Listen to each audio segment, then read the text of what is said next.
Hey guys, how's it going? Sorry for the delay. I wanted to make a video yesterday, but I ended up getting sick after I got back from Joe's.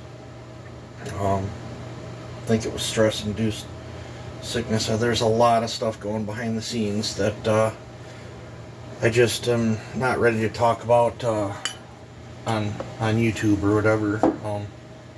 Those that know me know what's going on. But to get on a positive note, I would say probably gotta be close to 4 years. 3 for sure, but I think it's been closer to 4. And this chassis you saw right here, I have just been on a power quest that you know, because I've said it before in my videos, this chassis you saw right here, I have put more time, effort, money, research, and development into these things to get these things to where they're at today. And my highest horsepowered one was on a pipe that was 7.4, and I always wanted to break that 7 horse on a muffler, and this baby finally did it. And I'll show you the dyno graph. I dropped a picture of this in a post, but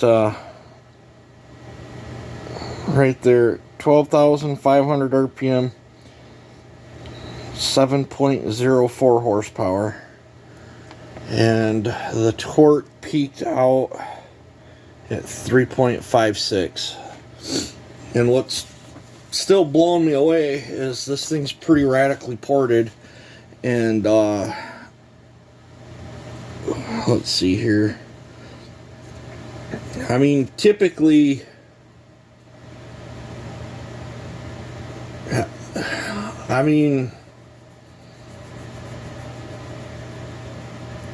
anything 5 horse or more is typically pretty good on these compared to stock. So let's just go for six horse. Or relatively close to 6 horse. 5.88 at 9250, and at 13.5 it was still above 6 horse, 6.37. This thing is majorly broadbanded. From 5,000 to 11.5, it never dropped below 3 foot-pounds of torque. This is still running the stock coil. I am still in the works, and this crankcase will probably be the one that gets it. I am still in the works on fabricating a different flywheel and coil setup. I'm not going to get too much involved into that, but this weird spot that you're seeing right here, this is the malfunction. Well, it's built into the coil, but it's causing me a malfunction to get this all to do what I want it to do. I gotta get a better ignition system sorted out for these things, and I think if I could get a better ignition system sorted out, I could get these things to punch probably 15.5 in the cut. And if I could get that sorted out, and I don't see why I wouldn't be able to get probably 7.5, 7 3/4 on muffler if I can get a little better carburetor. I had to do extensive modifications to that carburetor. That's a stock carburetor. It's been heavily modified, just because I didn't feel like dinking with throttle linkage or whatever. But I think there's more in the future. I've got a few other things hopefully that are going to be in the works. It's probably going to be 10-12 months out before I can find out if them come through or not. But the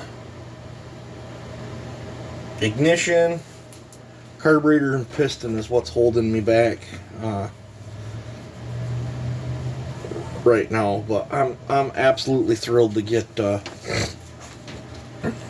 seven horse out of that. That's my highest one to date on muffler. I mean, it's not much of a muffler. There's quite a bit of flowage going out of there, especially for 50 cc's. But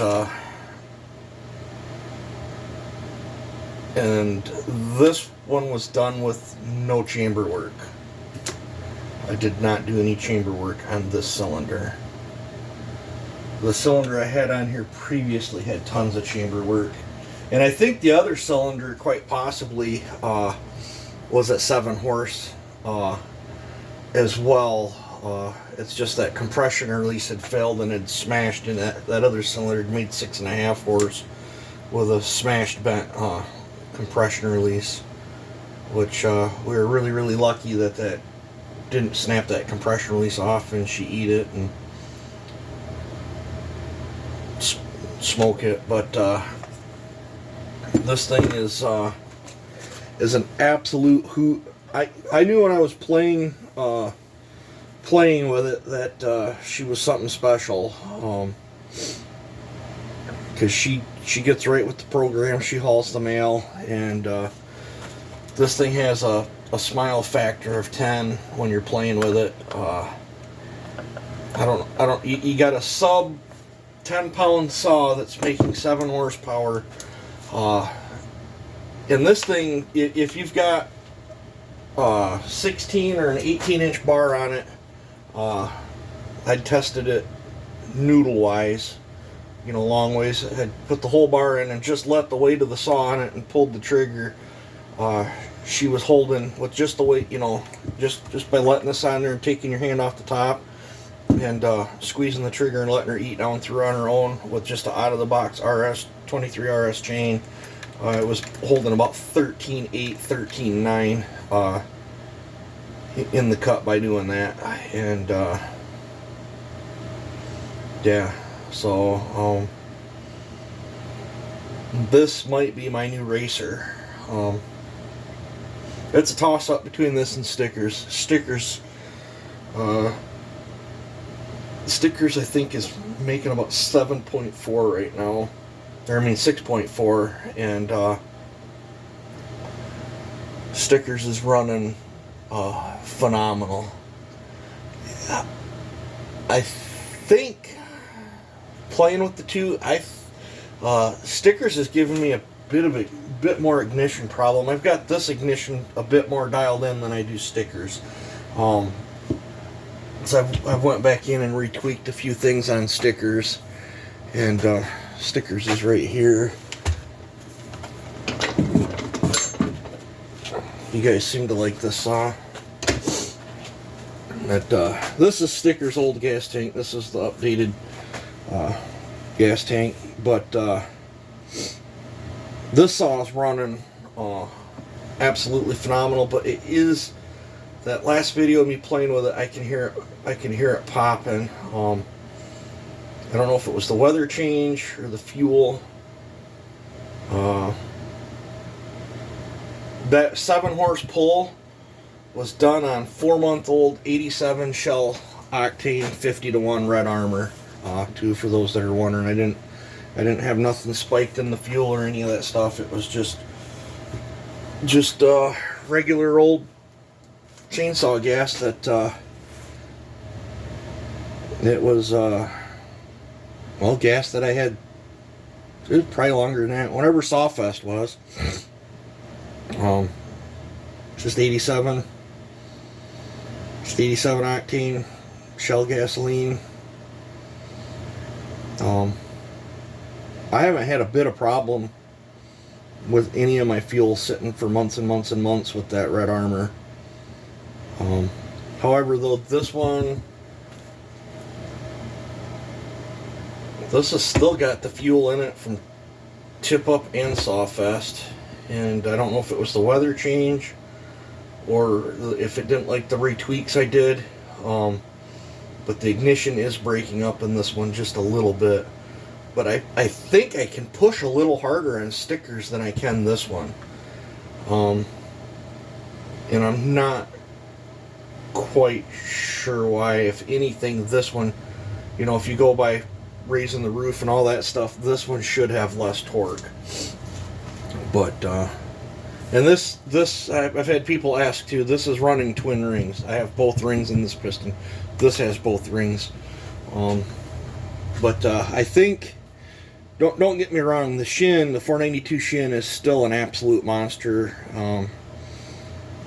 That is 6.2 horse. I don't know what it is back in stock trim. I haven't never pulled it with all the stock air filter and stuff on it. But the Shin is still fun, but stickers does edge out the Shin. So I'd say these are probably my two fastest 4910s right now, and then next would be the Shin, and then next would be my old first racer that I just, you know, I should go in and revisit that sometime, but it's kind of hard. That one's sentimental. It's like the first one I ever broke 6 horse with, so it's like I kind of want to leave it. I almost kind of want to leave this one and then just pick up on a different chassis or another chassis and then start over to see if I could clobber this one. Yeah, so these are probably, I'd say these are my two fastest ones. Then next would be the Shin, and that other, my other black one, let me grab it real quick.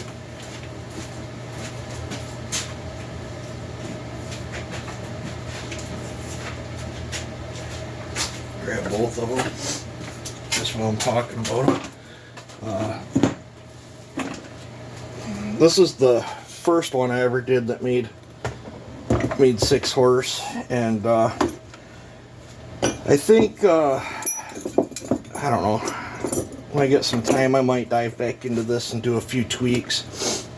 I think I can get another 1/4 horse or so out of this cylinder. Knowing what I've done to these two, I think I can manipulate this one a little bit more and get a little bit more out of that. But at the same time, it for absolute, like, being able to hang on the handle, this thing's an absolute brute. This saw lives with an 8-pin on it. I can have a 20-inch bar on it and just hoss on the back of that thing, and it doesn't care. And this thing has, it's either, I think it's 30 and 29 degrees of blowdown on this, so you can still make power with long blowdown. But I do believe this saw is more broad-banded than both of these, if I recall.